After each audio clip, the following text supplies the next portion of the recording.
Mas no sentido da pessoa... Porque, assim, eu vejo isso como um tema muito, muito... Cara, é muito louco, assim, de se falar. Sim. E o próximo mês, inclusive, Total. é o Setembro Amarelo, Sim. né? Então, aí você, como psicoterapeuta, o que leva realmente? O que você acha, na sua opinião, o que leva uma pessoa a realmente tirar a vida, assim? Porque numa análise extremamente fria e meio que burra da minha parte, que é uma Sim. pessoa que está totalmente por fora, que eu nunca conheci uma pessoa que se matou, por exemplo, Uhum. já vi de perto. Sim. Mas eu acredito que seja o ápice do desespero. Exato. É a coisa assim... E outra, é um desespero com uma coragem absurda. Sim. Porque o corpo da gente, ele não foi feito para isso. Exato. Se nós dois subirmos aqui nessa mesa agora e a gente colocar o nosso pé bem assim e a gente inclinar para frente para cair, automaticamente o nosso corpo vai falar, não, você está doido, você vai cair. Sim. Não é? Sim. É automático dentro de nós que a gente não cometa alguma coisa. Uhum. Então, a pessoa, para ela chegar nesse ato, ela tem que estar no limite do desespero, no ápice do desespero e no ápice da coragem. Exato. Né? Exatamente. Então, o que acontece? Diante do desespero, nós perdemos a virtude da esperança. Né? E só dá pra gente viver com esperança. Mas como o homem encontra esperança se tudo na volta dele se corrompe, se ele só olha para o mundo material? Porque aí, quando a gente só olha para o mundo material, a gente tem aquela percepção assim, qual que é o sentido de viver, cara? A gente vive para morrer. Entendeu? E é verdade. E aí é isso que o Rafael Cifuentes está dizendo. Né? Se o avião vai cair a qualquer momento, qual que é o sentido de eu continuar nele? Então faz sentido eu pular antes. Tá entendendo? Agora, assim, se eu percebo que a vida não termina aqui, né, que existe um negócio além, né, que esse olhar transcendente, aí faz mais sentido, então, de eu permanecer nela. Faz mais sentido de eu continuar na viagem.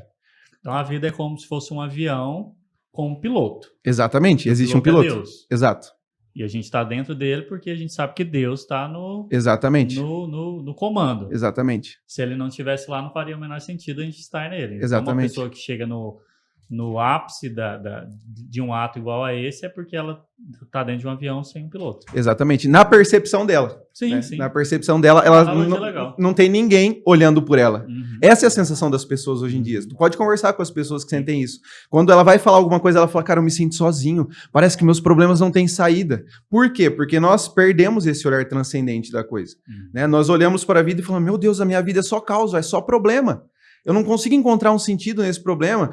Fulano tá com câncer, ou sei lá, eu estou em estado terminal. Qual que é o sentido de tudo isso?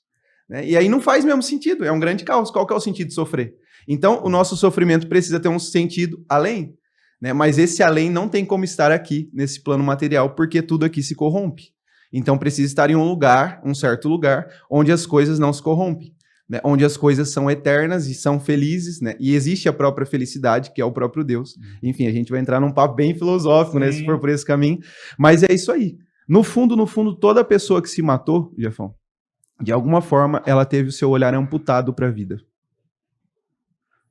De alguma forma, ela não conseguia enxergar a esperança mais. De alguma forma, o problema dela era maior do que todas as coisas. Por exemplo...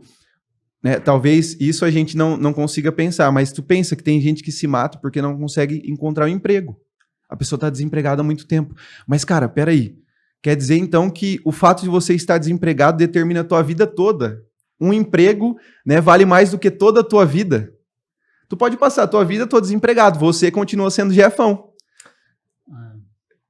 Concordo. Mas eu ouso dizer que o problema é o menor dos problemas. Exato. Porque se fosse assim, um milionário não se matava. Exato, mas é o olhar... Não é só o pobre que não tem emprego ou o cara que tem dívida, não é só isso. Não, exatamente. Mas toda pessoa que não tem o olhar transcendente da coisa. Toda pessoa que tem um olhar amputado de alguma forma. Que olha para o problema como maior do que toda a trajetória dele. Sim. Entendeu? Entendi. E aí é um grande problema. Rapaz, é verdade. Eu gosto de conversar sobre isso, não sei porquê. É legal, né? A gente gasta tempão, assim, porque, assim, é muito... Eu quero fazer um episódio, acho que não esse ano, mas eu quero fazer um episódio com uma pessoa que eu gosto muito, que ela passou um período, assim, de, cara, é isso, deu. E aí não aconteceu, obviamente, né, que ela vai participar. E aí eu quero trocar uma ideia com ela exatamente para falar sobre isso. Eu já pensei em me matar, cara. Sério? Sim. Mas você chegou a ter depressão? Cara, eu tive uma fase bem depressiva, eu não cheguei a ser diagnosticado na época, porque eu era novo e não fui nem psiquiatra, não fui ninguém para fazer o diagnóstico. Mas eu já pensei muitas vezes. E todas as vezes que eu pensava em me matar, é porque eu não vi esperança. Porque eu não vi esperança. Exatamente. Porque a pessoa que se mata, é aquilo lá que tu falou, a pessoa em si só, em sã consciência, ela nunca vai fazer aquilo. Porque dói, tudo que é dor a gente não quer passar. Só que ela se mata porque ela quer terminar aquela dor. Ela não quer acabar com a vida, ela quer acabar com a dor. Entendeu? Então o avião vai cair, e talvez se eu me pular antes, essa dor acabe. Essa dor não aconteça comigo. Eu antecipo. Exatamente. Eu antecipo o que vai acontecer. Exatamente. Entendi. Rapaz. Só que isso não resolve problema nenhum. Sempre aumenta ainda mais. Por quê? Porque a família acaba sempre sofrendo.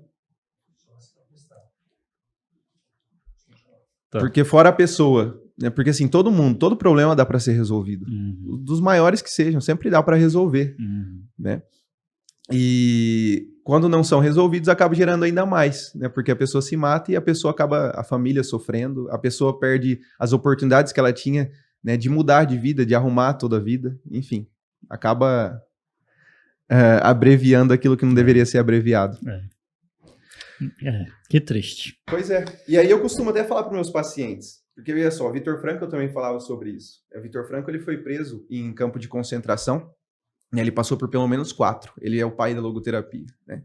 E ele falava sobre isso, cara. Por exemplo, o sofrimento que não dá para ser mudado, então que ele possa me mudar. E a gente tem que começar a acreditar nisso. Porque, de certa forma, a gente perdeu esse olhar metafísico e existe um canto da serpente no coração do homem, né, que é o canto do pecado original, que a gente acredita ser como Deus. Né, o canto de sereis como deuses. O homem carrega isso desde Adão, entendeu? E aí quando a gente tem essa percepção de serei como Deus, a gente começa a se sentir especial demais. Nossa, como eu sou especial. Qual que é o problema disso? O problema de se sentir especial demais é que quando aparece um problema na vida, você acha que você não deve passar por aquele problema. Tá entendendo? Tu olha pra vida e fala assim, nossa, mas por que comigo? Essa é a pergunta que todo mundo faz diante do problema. Por que não com fulano? Olha o tanto que o fulano é ruim, eu que sou tão bom, passo por isso. Eu que vou na igreja certinho, por que comigo? A gente tem que perder isso. A gente tem que entender que problema todo mundo tem. Tá entendendo? Problema todo mundo tem. Problema foi feito para ser resolvido. A gente tem que descer desse pedestal de alguma forma. Porque senão, se a gente não desce desse pedestal, a gente tem um olhar amputado. Porque a gente começa, de alguma forma, a achar que somos deuses. Né? E sendo Deus, nada deve acontecer conosco. E aí, quando acontece, o que acontece? Uma frustração. E aí, diante da frustração, o olhar amputado, o que eu penso? Uma saída. Eu não encontro saída. Para onde eu vou? O caminho mais perto. A morte. Eu, hein? Entendeu? Complicado, hein? Então, é uma coisa que eu sempre falo para meus pacientes. Cara, sei lá, tem um trauma, tem uma dificuldade. Cara, todas as coisas, de alguma forma, cooperam para o nosso bem. Mas como assim, Rodrigo? Eu estou em estado terminal de câncer, por exemplo. Como é que isso coopera para o meu bem? Cara, entenda só. Todo o fim último do homem. O homem nasceu para se salvar. Deus não fez o homem para o inferno. Isso é um fato. Porque o Deus quer o bem maior, não é isso? Todas as coisas cooperam para o bem. Mas como que é um bem se a pessoa está em estado terminal de câncer, por exemplo? É porque o bem maior não se encontra nessa terra. E toda vez que você acredita que você pode viver o paraíso nessa terra, em algum momento você se frustra. Porque, lembra, as coisas aqui se corrompem. Agora, quando eu tenho um olhar transcendente, eu percebo que eu estou caminhando para o meu bem maior, que é o céu, faz sentido, então, eu passar pelos problemas. Por que eu agradeço a Deus por ter sido abandonado, por ter sido abusado, enfim? Porque, cara, todas essas coisas é o que construiu o Rodrigo de hoje. Se eu não tivesse sido abandonado, se eu não tivesse sido abusado sexualmente, né? Enfim, se eu não tivesse vivido tudo o que eu vivi, eu não estaria aqui hoje conversando contigo sobre isso aí. Né? Eu não teria ajudado tantas pessoas sobre isso aí. Eu não teria me aproximado do meu fim último, que é o céu. Não que eu já esteja salvo. Muito pelo contrário, eu tenho que lutar muito para isso. Mas tudo isso, de alguma forma, me aproximou de Deus. E me aproximando de Deus, me aproximou do meu fim último. Sim. Então, os nossos traumas, os nossos problemas devem fazer isso. Quando a gente não consegue mudá-los, eu não consigo mudar meu passado. Eu queria ter sido abusado? Óbvio que não. Eu queria ter sido abandonado? Óbvio que não.